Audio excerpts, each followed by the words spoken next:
April 18, 1942. American bombers appear over Tokyo. Impossible. That's what Japanese High Command thought. The United States had no bases close enough. Their carriers couldn't launch heavy bombers. But 16 B-25s just proved them wrong. What happened in that emergency meeting changed everything. One admiral made a prediction that haunted them, and the emperor asked one question that nobody wanted to answer. The impossible attack. The alarms screamed across Tokyo at noon, April 18, 1942. Japanese officers looked up at the sky. American B-25 bombers, flying over their capital. Every military expert said this was impossible. The United States had no air bases within 2,000 miles. Their aircraft carriers were too small. B-25s were too heavy to launch from carrier decks. But there they were, 16 bombers dropping explosives on Tokyo. The Japanese had been told their homeland was untouchable, safe, protected by thousands of miles of ocean. Now flames rose from their factories, their oil refineries, even near the emperor's palace. Within an hour, an emergency meeting was called. Japan's top military leaders rushed to headquarters. Admiral Yamamoto entered the room first. His face was white as snow. What he said next would change Japan's entire war strategy. But first, they needed to understand one thing. The meeting begins. The room fell silent when Yamamoto sat down. Other admirals and generals filed in. Maps covered every wall, charts showing their Pacific victories. But today felt different. General Sugiyama spoke first. How did they do it? His voice shook slightly. How did American bombers reach Tokyo? Nobody had answers yet. Intelligence officers scrambled through reports. Radio operators listened for enemy transmissions. The damage wasn't catastrophic. 50 people killed, some buildings damaged. Compared to their attack on Pearl Harbor, it was tiny. But that wasn't the point. The point was simple and terrifying. America had touched Japanese soil, the sacred homeland, the place every soldier swore to protect. Emperor Hirohito himself demanded explanations. His military leaders had promised him absolute security. And now that promise was shattered. Yamamoto stood up slowly. He walked to the largest map on the wall. Then he said something that made every officer in that room freeze. Yamamoto's warning. "Gentlemen," Yamamoto began. His finger traced a line across the Pacific Ocean. They launched from aircraft carriers, probably 600 miles offshore. The room erupted. Impossible. B-25s can't take off from carriers. But they did, Yamamoto continued. His voice cut through the noise. Which means America is more dangerous than we calculated. He'd studied in America. He understood their industrial power, their determination. Before the war started, he'd warned his superiors. I can run wild for 6 months, maybe a year. After that, I have no confidence. Now, only 5 months after Pearl Harbor, his prediction was coming true. The Americans were already striking back. But here's what terrified him most. The thing he was about to tell them. This raid proves something, he said quietly. Something about American psychology. The generals leaned forward, every eye locked on Yamamoto. They won't surrender, ever. Even if it seems impossible, they'll find a way to hit us back. But his real concern was something else entirely. The strategic problem. Another admiral interrupted. The damage was minimal. Why are we so worried? Yamamoto turned from the map. Because it's not about the damage. He explained slowly, carefully, like teaching children. Our entire defensive strategy depended on one thing: distance.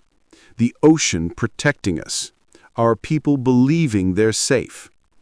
Now that belief was destroyed. Japanese citizens saw American planes over Tokyo.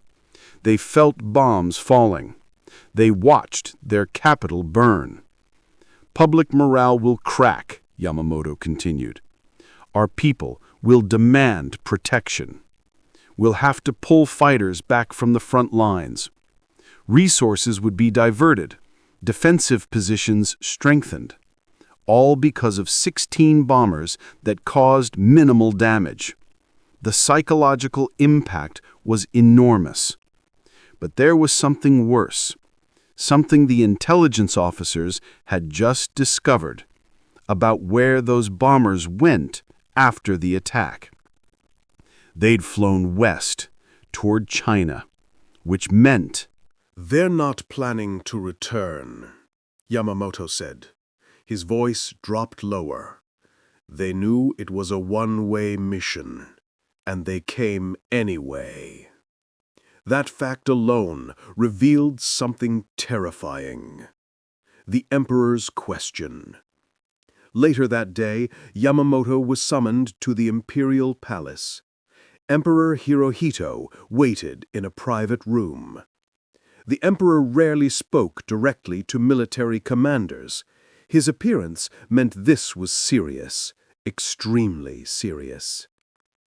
"Explain to me," the Emperor said softly, "how enemy aircraft bombed my capital." Yamamoto bowed deeply. "Your Majesty, the Americans launched from carriers using modified bombers. And our defenses?" This was the question everyone feared.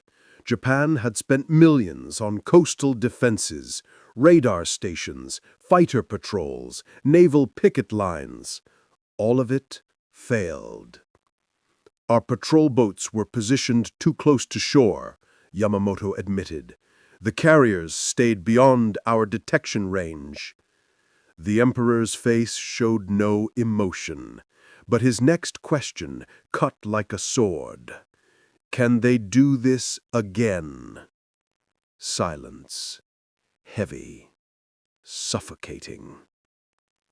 "Yes, Your Majesty," Yamamoto finally answered, "unless we take drastic action."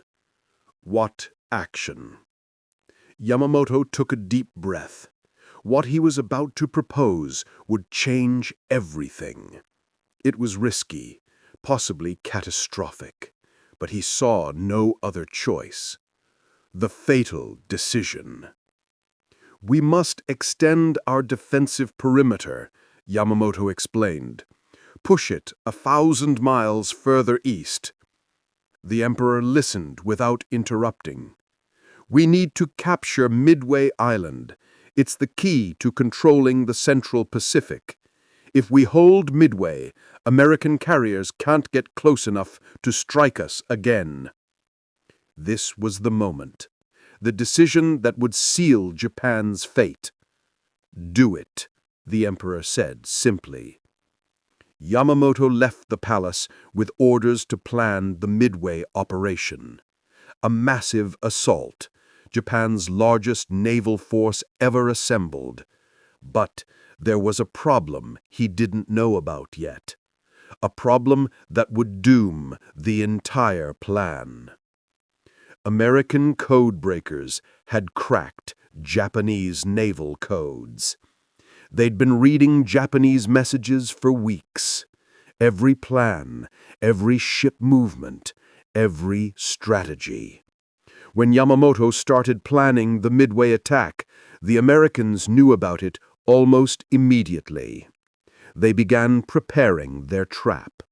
But back in Tokyo, Japanese commanders were focused on something else: the aftermath. In the weeks following the raid, Japanese High Command made several critical mistakes, each one based on fear and pride. They refused to believe America could sustain offensive operations. They got lucky once, generals insisted.